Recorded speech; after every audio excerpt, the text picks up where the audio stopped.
जय हिंद दोस्तों। मैं एएस के आप सभी दोस्तों का UP TET and CTET के प्राइमरी एवं जूनियर स्तर के बाल विकास यानी सीडीपी एवं शिक्षण विधियों के प्रैक्टिस सेट नंबर 25 में आप सभी दोस्तों का जोरदार स्वागत है। आइए सॉल्व करते हैं यूपी टेट सी टेट से टॉप 30 एमसीक्यू जो बेहद ही महत्वपूर्ण है। टाइम बहुत ही कम है। टारगेट है 2, 3, 4 जुलाई। तो सेंटर आप लोगों ने देख लिया होगा किसका सेंटर कहाँ पड़ा है। अच्छे से अटेम्प्ट करिएगा। ये लास्ट हो सकता है मॉक टेस्ट या प्रैक्टिस सेट। अगर आप लोग कमेंट करेंगे और भी प्रैक्टिस सेट करने के लिए तो बिल्कुल मैं और भी बढ़ा सकता हूँ। तो बिल्कुल आप लोग कमेंट करके बताइएगा और चैनल को जरूर सब्सक्राइब कर लेंगे। आइए स्टार्ट करते हैं। ये रहा आपका पहला क्वेश्चन। कमेंट करिए फटाफट आप लोग। अधिगम में यहाँ पे आपको भरना है। अधिगम में ने प्रभाव का नियम दिया था किसने? प्रभाव का नियम किसने दिया था? Pavlov, Skinner, Watson, Thorndike. इन सभी जन को आप लोग अच्छे से रिवीजन करते रहिएगा, समझते रहिएगा अपने नोट्स से और प्रैक्टिस सेट देते रहिएगा लगातार एएस के टीचिंग टेम्पल को सब्सक्राइब करके। चलिए अटेम्प्ट करिए फटाफट। फर्स्ट का राइट आंसर है दोस्तों डी, थॉर्नडाइक का है प्रभाव का नियम। बहुत इंपॉर्टेंट क्वेश्चन है, स्टार कर लेंगे। ऐसे ही प्रश्न आपको 2, 3, 4 जुलाई को एग्जाम में दिखने वाले हैं। अच्छे से बने रहिए वीडियो क्लास तक। चलिए आगे बढ़ते हैं। दूसरा क्वेश्चन कह रहा है नैतिक विकास। क्वेश्चन अच्छा है, ये भी अच्छे से समझते हुए चलेंगे। ये देखिए, समझने का प्रयास करिए, कमेंट करिए। दूसरा है नैतिक विकास का सिद्धांत। नैतिक विकास का सिद्धांत किसके द्वारा प्रतिपादित किया गया था? कमेंट करिए। रॉबर्ट जे हेंगस, लॉरेन कोहलबर्ग, हरलॉक या वाइगेस्की। दूसरे का कमेंट करके बताइए। दूसरे का भी बी राइट आंसर है, लॉरेंस कोहलबर्ग का। ये भी अच्छा इंपॉर्टेंट है, इनको भी आप लोग समझते रहिए। हरलॉक को भी देखते रहिए, वाइगेस्की खासकर तो इंपॉर्टेंट है वाइगेस्की का। तो समझते रहिए, बी राइट आंसर है। आइए थर्ड क्वेश्चन की तरफ हम लोग पहुंच चुके हैं। थर्ड क्वेश्चन कह रहा है शिशु का अधिकांश व्यवहार आधारित होता है किस पर? यह भी क्वेश्चन इंपॉर्टेंट है। शिशु का अधिकांश व्यवहार आधारित होता है किस पर? मूल प्रवृत्ति, नैतिकता पर, वास्तविकता पर, ध्यान पर। थर्ड का राइट आंसर है ए, मूल प्रवृत्ति पर। ए राइट आंसर है। चलिए आगे बढ़ते हैं। टाइम ज़्यादा नहीं लूंगा दोस्तों। टॉप 30 क्वेश्चन यानी 30 क्वेश्चन को करने के लिए मैं 15 से 20 मिनट का टाइम लूंगा दोस्तों। ठीक है, 15 से 20 मिनट। और आप लोग कमेंट करके जरूर बताएंगे वीडियो के अंत में 30 प्रश्नों में किसका कितना सही हो रहा है। और आगे और भी आप लोग कमेंट करके कहेंगे कि और भी प्रैक्टिस सेट लाऊं तो बिल्कुल मैं लाऊंगा। अभी के लिए तो 25 प्रैक्टिस सेट आप लोग के लिए पर्याप्त है। तो 25 सेट आप लोग अच्छे से कर लिए होंगे। जो मित्र नहीं किए होंगे, नहीं अटेम्प्ट किए होंगे, प्ले लिस्ट बनी है तो फटाफट आप लोग को एक बार जरूर अटेम्प्ट करिएगा। क्वेश्चन बहुत ही महत्वपूर्ण है इसके सीरीज के तहत, प्रैक्टिस सेट के तहत। बच्चों के बौद्धिक विकास के 4 सुस्पष्ट स्तरों को पहचाना गया था तो किसके द्वारा? बताइए। कोलबर्ग द्वारा, एरिक्सन या स्किनर, पियाजे। ये भी महत्वपूर्ण राइटर्स हैं, इनको भी आप लोग थोड़ा सा नोट्स में रिवीजन करते रहिएगा और अच्छे से कमेंट करते रहिएगा। चौथे का राइट आंसर दोस्तों है डी, पियाजे द्वारा। बच्चों के बौद्धिक विकास के 4 जो सुस्पष्ट स्तर हैं वो किसने पहचाना था? पियाजे ने पहचाना था। मोस्ट इंपॉर्टेंट क्वेश्चन है। आइए आगे बढ़ते हैं। निम्नलिखित में से कौन सी एक बालक की मनोगत्यात्मक गतिविधि नहीं है? मनोगत्यात्मक विधि कौन नहीं है एक बालक की? खेलना, गेंद फेंकना, लिखना, सोचना। अब बताइए, अच्छा क्वेश्चन ये भी है। तो पांचवें का डी, सोचना तो बिल्कुल नहीं है ना। निम्नलिखित में से कौन सी एक बालक की मनोगत्यात्मक गतिविधि नहीं है? मनोगत्यात्मक, सोचना नहीं है, इसमें नहीं आएगा सोचना। अच्छा प्रश्न था। आइए, मानवतावाद के अनुसार मानवतावाद के अनुसार अधिगम का उद्देश्य क्या है? मानवतावाद के अनुसार अधिगम का क्या उद्देश्य है? 4 ऑप्शन आपके सामने है, कमेंट करके बताइए राइट आंसर क्या होगा। तो कमेंट करिए फटाफट। छठे का राइट आंसर होगा दोस्तों बी, किसी की क्षमता को पूरा करने के लिए रोजगार, सॉरी, बी राइट आंसर है। चलिए सातवां क्वेश्चन कमेंट करके बताइए फटाफट आप लोग। पूर्व अनुभव के आधार पर संवेदना को अर्थ प्रदान करना कहलाता है। ये प्रश्न रिपीट हो चुका है प्रैक्टिस सेट के थ्रू। ये 25 प्रैक्टिस सेट चल रहा है। 24 मैं ऑलरेडी करा चुका हूँ, प्ले लिस्ट बनी है। जो मित्र नहीं अभी तक अटेम्प्ट किए हैं सीडीपी के प्रश्नों को तो बिल्कुल एक बार आप लोग जरूर आइए, एसके टीचिंग टेम्पल को विजिट करिए। आप लोग अच्छे से अटेम्प्ट करिएगा। और जो मित्र अन्य एग्जाम की तैयारी करना चाहते हैं तो भी कोई दिक्कत नहीं, आप लोग चैनल को सब्सक्राइब कर लेंगे। बहुत जल्द दोस्तों मैं स्टार्टिंग से न्यू सिलेबस को स्टार्ट करने वाला हूँ टीजीटी पीजीटी के लिए, कुछ अन्य सब्जेक्ट, अन्य एग्जामों की तैयारी करने के लिए। तो एक बार आप लोग चैनल को जरूर सब्सक्राइब कर लेंगे और आप लोग अपना सपोर्ट, सहयोग, विश्वास एसके टीचिंग टेम्पल के बना के रखिएगा। जल्द से जल्द दोस्तों 1000 प्लस सब्सक्राइबर आप लोग कंप्लीट कराइए। आप लोग के सहयोग से बहुत जल्द कंप्लीट भी हो जाएगा, बस आप लोग फटाफट कंप्लीट कराइए। चलिए आगे बढ़ते हैं। तो इसका राइट आंसर क्या होगा? स्मृति, प्रत्यक्षीकरण, कोहलर, गेसाल्ट। तो सातवीं का सीधा आंसर दिख रहा है बी, प्रत्यक्षीकरण। बी राइट आंसर है। आइए आशा भी करूंगा चीज़ें समझ में आ रही होंगी, क्योंकि क्यों ना समझ में आएंगी दोस्तों। लगातार हम लोग कई प्रैक्टिस सेट को भी सॉल्व कर लिए हैं तो चीज़ें आसान हो गई होंगी आप सभी दोस्तों के लिए। बस इसी तरीके से आप लोग बने रहिए वीडियो क्लास तक। अधिगम का परिणाम है मस्तिष्क में नवीन ज्ञान का संचय, अधिक सूचनाएं प्राप्त करना या पूर्व अनुभव का प्रयोग करके उपयोगिता, रूपांतरण एवं विकास। तो आठवें का डी राइट आंसर होगा। डी राइट आंसर है। चलिए आगे बढ़ते हैं हम लोग। नौवां क्वेश्चन देखिए। निम्नलिखित में से कौन विद्यार्थियों के बीच सार्थक सीखने को बढ़ावा नहीं देता? निम्नलिखित में से कौन विद्यार्थियों के बीच सार्थक सीखने को बढ़ावा नहीं देता? अन्वेषण, बातचीत, अंतःक्रिया, अधिज्ञान, निष्क्रिय अवलोकन। ये भी प्रश्न रिपीट हो चुका है, मैं करा चुका हूँ, तो इसलिए मैं बार बार आप लोगों पर जोर दे रहा हूँ, ताकि आप लोग अच्छे से एग्जाम देने से पहले 2, 3, 4 जुलाई से पहले आप लोग सभी प्रैक्टिस सेट को सॉल्व कर लीजिए। ठीक है, अच्छे नंबर आएंगे सीडीपी में। ठीक है, आइए आगे बढ़ते हैं। तो 9वीं का सीधा आंसर है डी, निष्क्रिय अवलोकन। चलिए आगे बढ़ते हैं हम लोग, अगला क्वेश्चन सॉल्व करते हैं। आज के सेशन को आप लोग लाइक कर दीजिए, शेयर कर दीजिए अपने मित्र ग्रुप में, ताकि सभी मित्र बने रहें अच्छे से। पावलाव का प्राचीन अनुबंधन में प्राथमिक रुचि अनुसंधान वाले कुत्तों में देखकर लार स्राव करने की उद्दीप्त हुई है। भोजन सेवकों, लार स्राव, भोजन की तस्करी। बताइए, आप लोग नोट्स पढ़ रहे होंगे तो बिल्कुल आज से बताएंगे। 10 का डी, भोजन की तस्करी, डी राइट आंसर है। ठीक है, आइए आगे बढ़ते हैं हम लोग। आइए 11 प्रश्न को देखते हैं। 11 प्रश्न क्या कहने का प्रयास कर रहा है, यहाँ समझने का प्रयास करेंगे हम लोग। ये रहा 11 क्वेश्चन, देखिए क्या कह रहा है, समझते हैं हम लोग। क्वेश्चन कह रहा है दोस्तों यहाँ पे, एक बच्चे को सहारा देने की मात्रा एवं प्रकार में परिवर्तन इस बात पर निर्भर करता है कि अध्यापिका की मनोदशा, बच्चे की नैसर्गिक योग्यताएं, कार्य के लिए प्रस्तावित पुरस्कार, बच्चे की निष्पादन स्तर।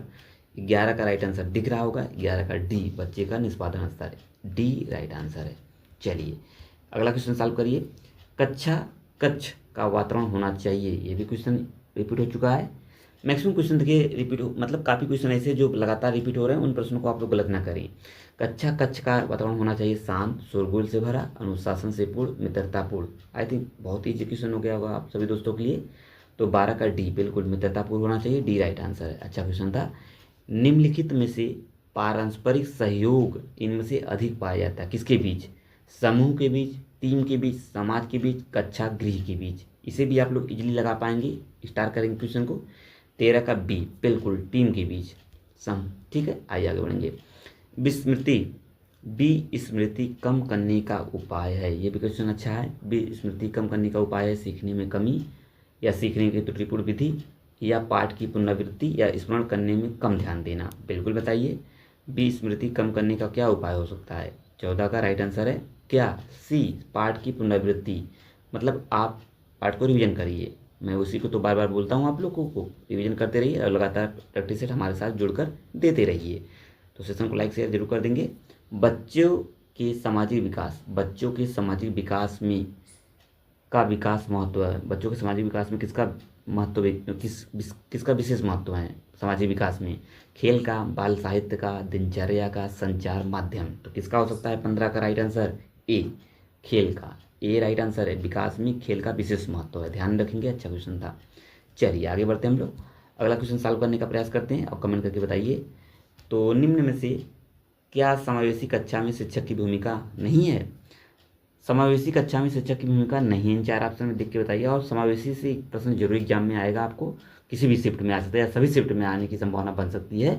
तो राइट आंसर क्या होगा बताइए? नहीं है, ये आपको बताना है ध्यान से। ठीक है, तो 16 का राइट आंसर है बी, शिक्षकों को निःशक्त बच्चे पर ध्यान नहीं देना चाहिए। ठीक है, ध्यान रखेंगे, बी राइट आंसर, ये गलत है। पठन वैकल्य यानी डिसलेक्सिया बच्चों के प्राथमिक लक्षण क्या है? बहुत ही अच्छा प्रश्न है, मैं सब करा चुका हूँ। सभी जितनी भी महत्वपूर्ण चीज़ें डिसलेक्सिया हैं, इस सभी चीज़ें से मैं कई बार प्रश्नों के रूप में करा चुका हूँ। तो पठन वैकल्य जिसे डिसलेक्सिया कहते हैं, बच्चों के प्राथमिक लक्षण क्या हैं? धारा प्रवाह पढ़ने की अक्षमता, एक ही गति विषय कार्य को बार बार दोहराना, न्यून अवधान विकार, अपसारी चिंतन पढ़ने में धारा प्रवाहिता। तो 17 का राइट आंसर आपको दिख रहा होगा, बिल्कुल ए राइट आंसर होगा 17 का ए, धारा प्रवाह पढ़ने की अक्षमता, मतलब लगातार चीज़ें नहीं पढ़ पाते हैं। ठीक है, इंपॉर्टेंट क्वेश्चन था, स्टार कर लेंगे। ऐसे ही प्रश्न आपको दिखेंगे 2, 3, 4 जुलाई को। संवेग शब्द का शाब्दिक अर्थ क्या हो सकता है? संवेग शब्द का शाब्दिक अर्थ, ये भी प्रश्न रिपीट हो चुका है, ध्यान से बताइए आप लोग। क्रोध और भय, यह है आपका स्नेह तथा प्रेम, उत्तेजना तथा भाव को उथल पुथल, उपयुक्त में से कोई नहीं। 18 का सी, उत्तेजना या भाव का उथल पुथल, सी राइट आंसर है। निम्नलिखित में से कौन सी बहुमुखी व्यक्तित्व के बारे में व्यक्तिगत विशेषता पाई जाती है? तो बताइए, बहुमुखी व्यक्तित्व के बारे में व्यक्तिगत विशेषता पाई जाती है? आत्मकेंद्रितता, समाज केंद्रितता, संकोची, उदासीन। 19 का राइट आंसर है बी राइट आंसर है। चलिए आगे बढ़ते हम लोग।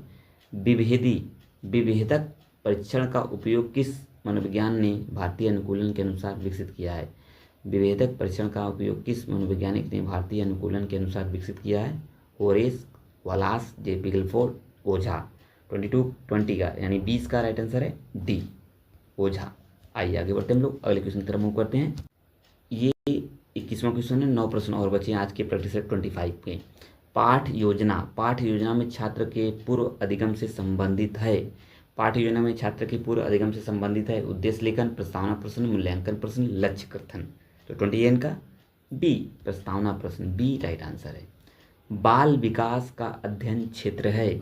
बाल विकास का अध्ययन क्षेत्र क्या हो सकता है? इन 4 ऑप्शन को आप लोग कमेंट करके बताइए। और इसमें देखिए उपयुक्त सभी हैं, तो दिमाग आप लोग का उसी भी जा रहा होगा। क्या यहाँ पे आप सही हो सकते हैं? हाँ, यहाँ पे भी आप लोग सही होंगे। तो बी, डी राइट आंसर, उपयुक्त सभी राइट आंसर है। ध्यान से अच्छे से प्रश्नों करते रहिए, ठीक है। आइए, सीखने में प्रयास व भूल का सिद्धांत प्रतिपादन किसने किया? मोस्ट रिपीटेड, कई बार प्रैक्टिस सेट मॉक टेस्ट में रिपीट हो चुका है प्रश्न है। मैं कई बार बता चुका हूँ, ऐसे प्रश्नों को आपको गलत भी नहीं करना है और आपको पता भी होगा। बहुत ही ईजी क्वेश्चन है, सभी दोस्तों का सही होना भी चाहिए। सीखने में प्रयास व भूल के सिद्धांत का प्रतिपादन किसने किया? Kohler, Pavlov, Thorndike, Gestalt. तो आई थिंक सभी दोस्तों को पता है 23 का डी, डी है। 23 का सी, थर्नडाइक है। ध्यान से, ठीक है। 23 का C is the right answer, Thorndike का है ये। समावेशी कक्षा में किस प्रकार का छात्र शामिल होता है या होते हैं? तो समावेशी कक्षा में, बहुत ही इजी क्वेश्चन है, ये भी रिपीट हो चुका क्वेश्चन। आप लोग 4 ऑप्शन देखिए और कमेंट करके बताइए 24 का राइट आंसर क्या होगा। आंसर दिख रहा होगा 24 का, बिल्कुल दिख रहा है। सामान्य और विशिष्ट बालक सब इसमें होंगे। बहुत अच्छा प्रश्न था, बी राइट आंसर है। चलिए, मॉरिसन ने बौद्ध स्तर के शिक्षण प्रतिमान में 5 पदों का वर्णन किया है। वो 5 पद कौन है? मॉरिसन ने बौद्ध स्तर के जो शिक्षण 5 पद बताए हैं, प्रस्तुतिकरण, खोज, संगठन व्यवस्था या आत्मीकरण, या है आपका क्या हो सकता है? आइए ऊपर देखते हैं, इन 5 को देख लिए होंगे। एक है आपका वाचन अभिव्यक्तिकरण, तो क्या हो सकता है 25 में? कमेंट करके बताइए आप लोग, ठीक है, कमेंट करिए फटाफट। चलिए 25 का राइट आंसर बी, यहाँ से 2, 1, 4, 3, 5, ठीक है, बी राइट आंसर है। चलिए आगे बढ़ते हैं हम लोग, कमेंट करके बताइए अगला क्वेश्चन। निम्न में से कौन तरल क्रिस्टलीय बुद्धि के प्रतिमान के प्रतिपादक थे? तरल क्रिस्टलीय बुद्धि के प्रतिपादक कौन है? क्वेश्चन इंपॉर्टेंट है, थोड़ा सा ध्यान रखेंगे ऐसे प्रश्नों को। वर्नन, थॉर्नडाइक, कैटेल, स्किनर, कौन है? 26 का राइट आंसर सी, कैटेल है, सी राइट आंसर है। तरल क्रिस्टलीय बुद्धि के प्रतिमान के प्रतिपादक कैटेल। ध्यान में रखेंगे। अभिप्रेरणा के स्रोत कौन कौन से हैं? अभिप्रेरणा के स्रोत आवश्यकता है, चालक है, प्रेरक है, इच्छा। कौन कौन से? कमेंट करके बताइए। 27 का बिल्कुल आवश्यकता है, ये राइट आंसर है। अच्छा प्रश्न है, स्टार कर लेंगे। चलिए 28 क्वेश्चन, 2 प्रश्न और बचे आज के प्रैक्टिस सेट नंबर 25 का। के अनुसार बालक का विकास आनुवंशिकता तथा वातावरण का गुणनफल है। किसके अनुसार ये बताया गया है? कथन है वुडवर्ड, गैरेट, हॉलैंड, थॉर्नडाइक। एक बार प्रश्न पुनः पढ़िए। प्रश्न को जब तक प्रश्न आपके समझ ना आए या थोड़ा थोड़ा समझ में ना आए तब तक आप लोग को 102 बार जरूर प्रश्नों को पढ़ना है। के अनुसार बालक का विकास आनुवंशिकता तथा वातावरण का गुणनफल है। किसके according? Woodward, Garrett, Holland, Thorndike. 28 ए वुडवर्ड के अनुसार। अच्छा है, ध्यान में रखेंगे। चलिए 29 क्वेश्चन देखिए, कमेंट करके बताइए। शिक्षक द्वारा कक्षा में डांट पड़ने पर छात्र यदि घर आकर अपनी छोटी बहन पर गुस्सा इजहार करता है तो यह किसका उदाहरण बनता है? ये भी क्वेश्चन देखिए इंपॉर्टेंट है। किसी का गुस्सा किसी और के ऊपर, समझ रहे हैं मेरी बातों को आप लोग? शिक्षक द्वारा कक्षा में डांट पड़ने पर छात्र यदि घर आकर अपनी छोटी बहन पर गुस्सा दिखाता है या इजहार करता है तो यह किसका उदाहरण बनता है भैया? विस्थापन, उदात्तीकरण, रूपांतरण, प्रतिक्रिया, निर्माण। इजीली है। 29 का राइट आंसर ए विस्थापन है, मतलब अपना गुस्सा किसी और के ऊपर थोप देना, मतलब किसी और का गुस्सा किसी और के ऊपर थोपना। ये राइट आंसर है, विस्थापन है। ठीक है, अच्छा क्वेश्चन था। ऐसे प्रश्नों को थोड़ा सा आप लोग समझने का प्रयास करेंगे।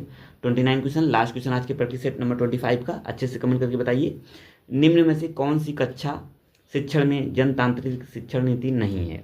आपको बताना है। निम्न में से कौन सी कक्षा शिक्षण में जनतांत्रिक